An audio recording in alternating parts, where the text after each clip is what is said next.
access with the conscious mind. Dr. Anthony will explain how this works and why he feels self-hypnosis is the fastest way to change your blueprint. The title of his presentation today is How to Use the Power of Self-Hypnosis to Break Through the Barrier of Your Mind. Here is our guarantee to you. You will walk away today with a new understanding of how the subconscious mind works, how to communicate with it in a language it understands, why affirmations are the slowest way to change your subconscious patterns, and how to instruct your subconscious to act as your partner in creating whatever you desire in the next 30 days. So be sure to stay tuned to this entire training because at the end, Dr. Anthony has promised to reveal the number one thing that you must do now, today, to start seeing measurable results in your life. He will explain why 95% of the people who take wealth creation courses, purchase books, audio programs are still broke. The one thing you must do to break through this barrier so that you do not waste your valuable time and money. Once you know how to do this, the doors will fly wide open and everything that you've learned from him and other teachers will become usable and produce results that may have been eluding you up until now. Here's just a little bit about Dr. Robert Anthony. He is an undercover secret for some of the most successful people on the planet. For the past 30 years, he spent his life unraveling the mysteries of the mind. During that time, he earned a PhD in behavioral psychology and has worked as a psychotherapist, NLP practitioner, master hypnotist, personal performance trainer, and business coach. He's authored over 15 books and has been published in 22 countries. His flagship books are Beyond Positive Thinking and The Ultimate Secrets to Total Self-Confidence, which continues to be a bestseller after its publication almost 30 years ago. Dr. Anthony, on behalf of myself and everyone listening, welcome to the call.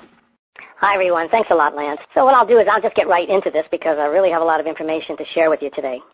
And this is really an interesting subject, and I know you're going to take away some very powerful principles that are going to help you along your journey to personal and financial freedom. I've always been interested in the power of the mind since I was a kid. In fact, as a child, I had no interest in sports, cartoons, comic books, or the typical kid things. Instead, I found it more interesting to study and read about the power of the mind. The first book that I read was Napoleon Hill's Think and Grow Rich. And then I read Claude Bristol's The Magic of Believing, and then Joseph Murphy's The Power of Your Subconscious Mind. And when I was in my late 20s, I had the opportunity to meet a man named Anthony Norvell. And at that time, Norvell was known as the 20th century philosopher. And he wrote several books, including a book called Metaphysics, New Dimensions of the Mind. And every Sunday afternoon, Norvell would speak to large audiences at Carnegie Hall in New York City. A friend of mine who knew Norvell personally invited me to attend one of his lectures. And after the lecture, my friend introduced me to Norvell. And we talked briefly. And to my surprise, Norvell asked me to join him for lunch at the Rainbow Room in New York City. Now, the Rainbow Room, in case you've never heard about it, is an upscale restaurant on the 65th floor of the GE building at Rockefeller Center, right in Midtown Manhattan. Now, in those days, it was the in place to go. Now, I'd never been to a place like this, so it was an amazing experience for me. And as Norvell and I talked, it was also amazing how much we had in common, not only in regard to our interest in the power of the mind, but we both came from an Italian-American background, and strangely enough, we even looked like each other. In fact, if you saw the two of us walking down the street, you would swear that we're father and son. So near the end of the lunch, Norvell asked me what I wanted to accomplish with my life, and I told him, I want to learn what you know. And he said, I'll teach you. So for the next 2 years, he became my mentor. And this started me on my journey into learning about the power of the mind. And later on, I would earn a degree in psychology and study hypnosis under the instruction of one of the greatest hypnotists of all time, Harry Aaron. And after that, I became a certified hypnotherapist. What I learned in my hypnosis training really paralleled what I learned from Norvell about the power of the subconscious mind. So over the years, I've studied many aspects of personal development, but they really all boil down to one thing. If we change our subconscious blueprint, then we can change our life. So for the next few moments, I'd just like to share some insights with you on how the mind works and how we can reprogram or repattern it to accomplish anything that we desire. But before we get into that, let's just talk about the concept of one brain, two minds. Now, although we have one brain, we possess two minds or two phases of mind power, which is the conscious and the subconscious. Now, it's important to understand the function of the conscious mind and the subconscious mind because each one has different functions and abilities and capabilities. So when we talk about the conscious mind, we're talking about your everyday normal state of awareness. Now, the problem is that the conscious mind is very limited. However, it has some very important functions. For one thing, it's very good at planning things. It's good at taking a mental trip into the future, breaking things down into the steps in between, and then making sure we can get there. So without a conscious mind, you wouldn't be able to plan effectively, and of course, without planning, you'd be living in a world where not too many things would get done. Now, the beauty of the conscious mind is that it allows us to have self-awareness. If you had no conscious mind, you wouldn't be able to appreciate beautiful scenery. You couldn't fall in love and know you're doing it. You couldn't appreciate or stand back after having done a task and look at it and be proud of what you've accomplished. So your conscious mind is very important. It allows you to appreciate the good things in life, and it also allows you to decide, what is it that I want more of?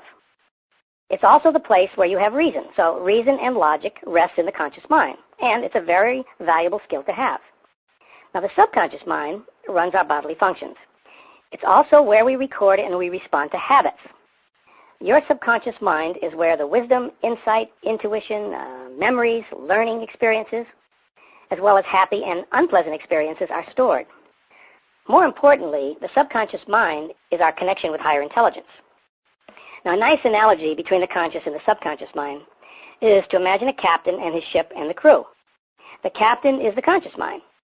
The captain is there to set the direction and tell everyone else what to do. The captain's primary role is to direct or steer the ship.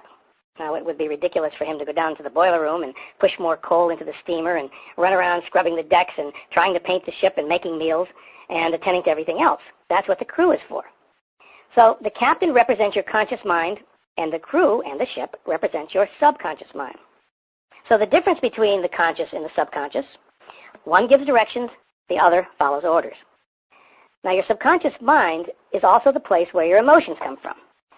Emotions are the fuel that drives us. With no emotions, you have no drive. You have no ability to do anything or achieve anything. The subconscious mind is also the place of our stored memories. It's the place where all your experience, wisdom, and understanding about your world and the way it works are stored. Try this.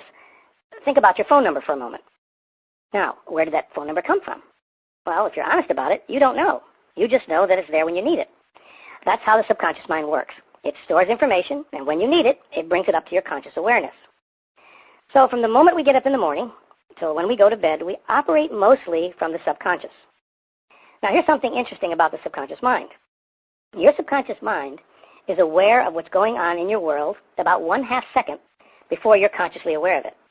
So what you think is happening right now isn't happening now. It's happening about 1/2 second ago. It's an illusion of the mind that's created, so you think it's happening in real time. And that's why sports stars and people who are very good at what they do rely on their subconscious mind to know what to do before they do it. Since it's 1/2 second behind reality, there's just enough time to send the message to the brain to respond in the way that we've chosen to respond. And this is highly beneficial in situations where there's no time to think. Okay, so the conscious mind is very limited by what it can do, but the subconscious is virtually unlimited. However, between your conscious and your subconscious mind, there's a division called the critical factor. Now, the critical factor takes what the conscious mind is thinking, and then it seeks approval from the subconscious mind to pass that information along. Now, sometimes it allows it to be delivered, and sometimes it doesn't. Now, many say we develop this critical factor at about the age of 6. Prenatal and neonatal brains operate predominantly in the delta and theta EEG frequencies throughout the first 6 years of our lives. And this level of brain activity is also referred to as the hypnotic trance. Now, while in this hypnotic state, children don't have to be actively coached into specific beliefs. They develop their core belief simply by observing and interacting with parents and siblings and peers and teachers and mostly television. So up until that point, we're learning new things very quickly. Now, if you observe children, you can see how quickly they're able to pick up new information. And that's because the critical factor hasn't been developed yet. As we age, it becomes more important to exercise caution, to know the difference between right and wrong. Hence, the critical factor becomes more discerning and more developed. Now, let me give you an example of how the critical factor works. Let's say you're a smoker, and you say, I want to quit smoking. The critical factor then turns to the subconscious and asks if that thought can enter. The subconscious is in charge of our habits, so all habits are the decision of the subconscious mind. Now, as intelligent as it would be to stop smoking, the subconscious always takes the path of least resistance, and it resists change. So because of those characteristics, the subconscious will decline the opportunity for that thought to enter. You see, the subconscious operates on the principle of least effort. It likes things the way they are, and it likes routine. In fact, it hates change. Now, because it hates change, and it likes keeping things the way they are, it even tries to justify decisions. So it may try to justify the decision and keep smoking with excuses such as, I need to smoke to reduce stress, or it keeps me from being anxious or grouchy. So it may reject the quit smoking message. Now, obviously, once you replace those hidden subconscious blocks and beliefs, nothing's going to stand in the way of becoming a non-smoker or changing any other habit or changing any other aspect of your life. The roadblocks will be gone. Now, another name I like to use for the critical factor is the gatekeeper. The gatekeeper, as the name implies, is the gatekeeper between what's happening in the outside world and what you allow to happen inside. Now, the function of the gatekeeper is very simple. It's basically to keep things the same. Its primary intention is to make your life easier by rejecting information that doesn't match your subconscious blueprint, the one that you already have inside. And in this way, you don't have to keep making new decisions. You keep doing the same old thing. So the gatekeeper, then, is designed to keep information out. Now, that's tremendously useful when someone tries to persuade you to do something stupid like, you can jump off a building and you can fly. But it's also very harmful when it keeps you stuck with a belief or a habit that you don't want anymore. And the gatekeeper has some very powerful tools, which include emotions like fear, doubt, worry, anger. These are the psychological defense mechanisms that automatically reject new information. Now, here's something else interesting and very important to understand. Most people try to change their habits and their beliefs through willpower. I will stop smoking. I will lose weight. I will be confident. I will not be afraid. I will become wealthy. Well, the problem with willpower, believe it or not, is that willpower doesn't exist. The truth is you don't have willpower, and you don't have lack of willpower. What's really happening when you use what most people call willpower is your conscious attention is overriding your subconscious attention. In other words, you can always consciously override what the subconscious mind has been programmed to do.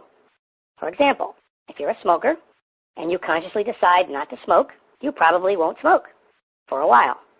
However, the moment you get distracted, the cigarette ends up in your hand because your subconscious attention says you smoke, so you smoke.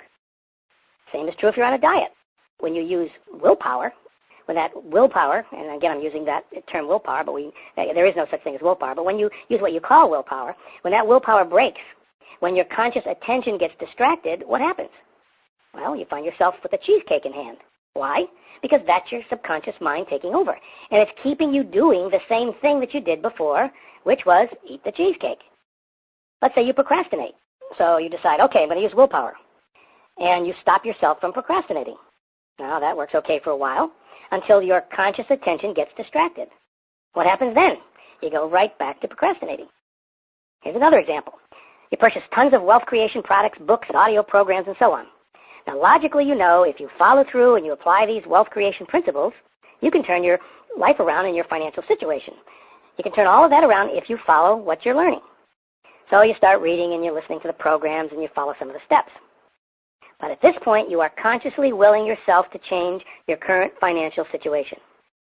Now, all goes well until you get distracted by other people, problems, news about the economy, other situations in your life.